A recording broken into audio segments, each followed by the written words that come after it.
नमस्कार दोस्तों, आपका स्वागत है इस YouTube चैनल में। यहाँ पर सुबह से शाम तक की हर खबर पल पल की बताई जाती है, तो YouTube चैनल को सब्सक्राइब करें लाल बटन को दबाकर और घंटी के बेल आइकन को जरूर दबाएं ताकि हर वीडियो डालें उसकी सूचना आप तक पहुँच सके। नमस्कार, इस वक्त ताज़ा ब्रेकिंग न्यूज आ रही है। सभी बड़ी खबरों पर बात करेंगे। 72 घंटे का बयान खत्म होने के बाद सीएम योगी बोले, हिंदू धर्म होना मेरी धार्मिक पहचान है। वही चुनाव आयोग की तरफ से लगाया गया 72 घंटे का प्रतिबंध खत्म होने के बाद मुख्यमंत्री योगी आदित्यनाथ ट्वीट की सीरीज में कहा कि हिंदू होने का उनका धार्मिक पहचान है और लोकतांत्रिक मूल्य के तहत उन्होंने चुनाव आयोग के आदेश का सम्मान किया। योगी ने यह भी कहा कि उनके मंदिर दर्शन को राजनीति से जोड़कर नहीं देखना चाहिए। वही अगली ताज़ा ब्रेकिंग न्यूज से बात करेंगे। ऐतिहासिक रैली की मुलायम की जनता से अपील, कहा कि ये मेरा आखिरी चुनाव है, मुझे भारी मतों से जीत दिलाएं। मैनपुरी में मायावती और मुलायम सिंह की ऐतिहासिक रैली हुई। रैली में शुरू होने के साथ ही मुलायम सिंह ने मायावती के साथ मंच पर साझा करने के बाद बड़ा बयान दिया। मुलायम सिंह ने कहा कि मायावती के साथ मंच साझा कर बहुत ही खुशी हो रही है। साथ ही उन्होंने कहा कि मेरा ये आखिरी चुनाव है, मुझे भारी मतों से जीत दिलाएं। साथ ही मुलायम सिंह ने जीत को लेकर बड़ा दावा किया और कहा कि हम इस बार भी अधिक सीट हासिल करने वाले हैं। मुलायम सिंह ने कहा कि आखिरी बार चुनाव लड़ रहा हूं, भारी मतों से जीत दिलाएं। आज का दिन यूपी की सियासी बेहद ही खास और ऐतिहासिक पन्नों में दर्ज होने वाला है। मायावती और मुलायम सिंह की शानदार रैली शुरू हो गई, जिसमें मुलायम सिंह ने 25 वर्षों के बाद मायावती के साथ मंच साझा करने को लेकर खुशी जताई है। वहीं आगे 1995 के बाद साथ आए मायावती और मुलायम सिंह कहते हैं कि राजनीति ऐसी चीज है जो बड़े बड़े दुश्मनों को भी एक साथ खड़ा कर सकती है। वही अगली ताजा ब्रेकिंग न्यूज है। शादियों के बयान पर केजरीवाल ने साधा निशाना, कहा कि भाजपा अपना असली रंग दिखा रही है। वहीं दिल्ली के मुख्यमंत्री अरविंद केजरीवाल ने 26/11 के आतंकी हमले में मारे गए हेमंत करकरे पर टिप्पणी के लिए भोपाल से भाजपा प्रत्याशी प्रज्ञा ठाकुर पर निशाना साधा। वहीं प्रज्ञा ठाकुर ने दावा किया कि बम्बई के आतंकी विरोधक दस्तावेज के पूर्व प्रमुख हेमंत करके ने उन्हें मालवीय गाँव के विस्फोटक मामले में गलत फंसाया गया था और वे अपने कर्मों की वजह से मारे गए। करकरे बम्बई आतंकी हमले के दौरान मारे गए थे।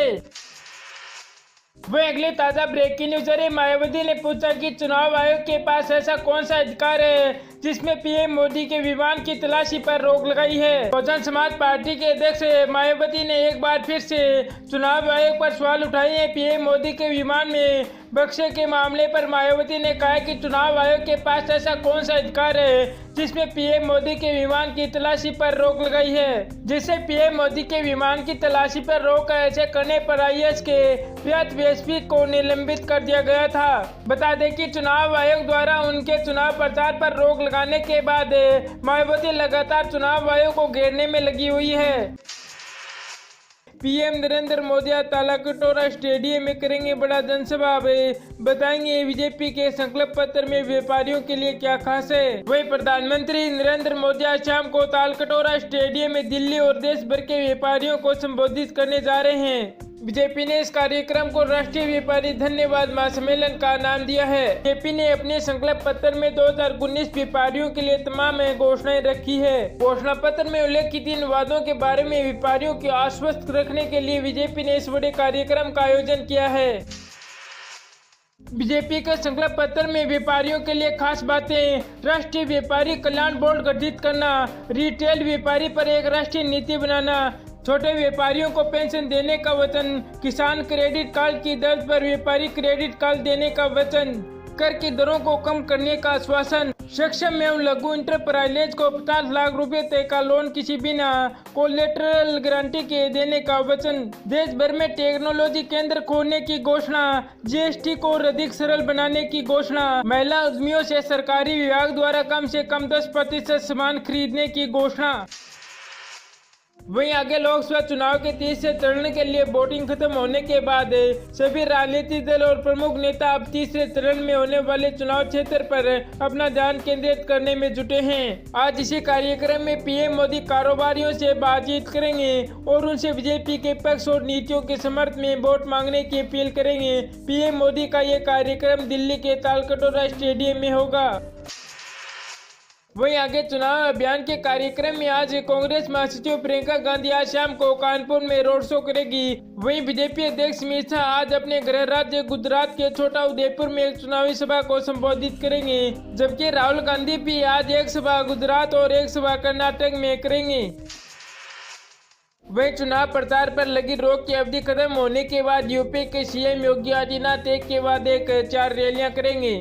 आज उनकी सभा फिरोजाबाद और इटावा और मसलिया में चुनावी सभा होगी। विवादी भाषण के बाद चुनाव आयोग ने सीएम योगी पर कार्रवाई करते हुए 3 दिन के लिए किसी भी तरह की चुनाव कार्यक्रम पर रोक लगा दी थी। वहीं भारत में हो रहे चुनाव को लेकर पाकिस्तान के प्रधानमंत्री इमरान खान के बयान पर बीजेपी के महासचिव राव माधव ने कहा कि भारतीय चुनाव से दूर रहें, हमें आपकी सलाह की आवश्यकता नहीं है। करेंगे पीएम मोदी ने एचडी कुमारस्वामी सरकार की खिल्लियां उड़ाई, का केंद्र में एक मजबूत सरकार चुनी। वहीं प्रधानमंत्री मोदी ने केंद्र में मजबूत सरकार बनाने की अपील करते हुए कर्नाटक के मुख्यमंत्री एचडी कुमारस्वामी की असहाय सरकार की खिल्लियां उड़ाई। कुमारस्वामी राज्य के कांग्रेस जेडीयू गठबंधन सरकार की अगुवाई कर रहे थे। मोदी उत्तर कर्नाटक में रैली में कहा कि यदि आप मजबूत सरकार देखना चाहते हो तो दिल्ली में देखें, और यदि आप असहाय सरकार देखना चाहते हो तो कर्नाटक में देखें। प्रधानमंत्री ने कहा कि कांग्रेस असहाय सरकार चाहती है और वोटरों को असहाय कुमारस्वामी को देखना चाहिए। वहीं अगली ताजा ब्रेकिंग न्यूज आ रही है। राहुल गांधी बोले किसानों के अलग बजट में पहले ही की जाएगी एमएसपी की घोषणा। वहीं कांग्रेस अध्यक्ष राहुल गांधी ने कहा है कि पार्टी के घोषणा पत्र में किसानों के लिए अलग से बजट का वादा किया है, जिसके अंतर्गत पहले ही न्यूनतम समर्थन मूल्य की घोषणा की जाएगी। राहुल ने जूनागढ़ जिले के मंथली में रैली को संबोधित करते हुए प्रधानमंत्री नरेंद्र मोदी पर अमीर और गरीबी पर अलग अलग कानून लगाने का आरोप लगाया। उन्होंने कहा कि अगर कांग्रेस सत्ता में आई तो देश में 2 बजट होंगे, एक राष्ट्रीय बजट और दूसरा किसानों का बजट। किसानों के बजट में हम कई फसलों के लिए पहले न्यूनतम समर्थन मूल्य की घोषणा करेंगे, ताकि किसान ये जान सके इन्हें क्या मिलेगा। किसानों द्वारा तय बीमा प्रीमियम की राशि की घोषणा करेंगे और बताएंगे किसानों को क्या मिलेगा। वहीं आगे राहुल ने कहा कि मोदी सरकार अमीर उद्योगपतियों का कर्ज माफ करने के लिए तैयार है, लेकिन किसानों का नहीं। उन्होंने कहा कि हम 2 भारत नहीं बनने देंगे। अगर हमारा एक ही झंडा है तो देश भी एक होना चाहिए। अगर अमीरों को न्याय मिलता है तो किसानों को भी न्याय मिलना चाहिए। उन्होंने कहा कि मोदी ने हर किसी को 5 लाख रुपए देने का झूठा वादा किया, लेकिन हमारा गरीब परिवारों को 3.6 लाख रुपए 5 साल में देने का सच्चा वादा है। वहीं अगली ताजा ब्रेकिंग न्यूज है। पीएम मोदी बोलिए पाकिस्तान जहां भी जाता है आप उसका रोना सुनेंगे कि मोदी उन्हें मार रहा है। प्रधानमंत्री नरेंद्र मोदी ने आज एक चुनावी रैली में पाकिस्तान पर हमला बोला और कहा कि पाकिस्तान दुनिया भर में ये रो रहा है कि मोदी उन्हें मार रहा है। कर्नाटक के बंगलकोट रैली में प्रधानमंत्री नरेंद्र मोदी ने पाकिस्तान पर हमला बोलते हुए ये बात कही। वहीं आगे पीएम मोदी ने कहा कि आज कांग्रेस का अस्तित्व इस संकट में आ चुका है। उसका अस्तित्व इसलिए संकट में है क्योंकि उसने समाज को बांटने का काम किया है। इसके लिए उन्होंने कहा कि कर्नाटक में उनकी सरकार इतनी लाचार है कि वही कुमारस्वामी अक्सर भावुक होकर उदार व्यक्त करना है। वे अगली ताजा ब्रेकिंग न्यूज हमेशा कर दे कि हिंदुस्तान में कश्मीर को कोई भी अलग नहीं कर सकता। भारतीय जनता पार्टी के अध्यक्ष अमित शाह ने कहा कि जब तक पार्टी का एक भी कार्यकर्ता है तब तक कश्मीर को भारत से अलग नहीं किया जा सकता। शाह ने इस दौरान कांग्रेस के नेतृत्व वाली गठबंधन को लेकर भी तंज कसा। वहीं भाजपा अध्यक्ष ने कहा कि राहुल बाबा अभी कान खोल कर सुन ले कि अभी मोदी जी की सरकार है, फिर से मोदी जी की सरकार आने वाली है, लेकिन हम सत्ता में नहीं है तभी तक जब तक भारतीय जनता पार्टी के एक भी कार्यकर्ता के शरीर में प्राण है। कश्मीर को हिंदुस्तान से कोई भी अलग नहीं कर सकता। कश्मीर हिंदुस्तान का विभिन्न हिस्सा है। अगर कोई कहता है कि उसे हम देश से अलग कर देंगे तो देश की जनता ये सहन नहीं करेगी। वे अगली ताजा ब्रेकिंग न्यूज है। दिल्ली में बीजेपी की प्रेस कॉन्फ्रेंस में हंगामा। प्रेस कॉन्फ्रेंस के दौरान जेवीएल के नरसिंह राव और भूपेंद्र यादव पर एक व्यक्ति ने जूता फेंक दिया। हालांकि जूता फेंकने वाले शख्स को पकड़ लिया गया है। नमस्कार दोस्तों, आपका स्वागत है इस YouTube चैनल में। यहाँ पर सुबह से शाम तक की हर खबर पल पल की बताई जाती है, तो YouTube चैनल को सब्सक्राइब करें लाल बटन को दबाकर और घंटी के बेल आइकन को जरूर दबाएं ताकि हर वीडियो डालें उसकी सूचना आप तक पहुँच सके।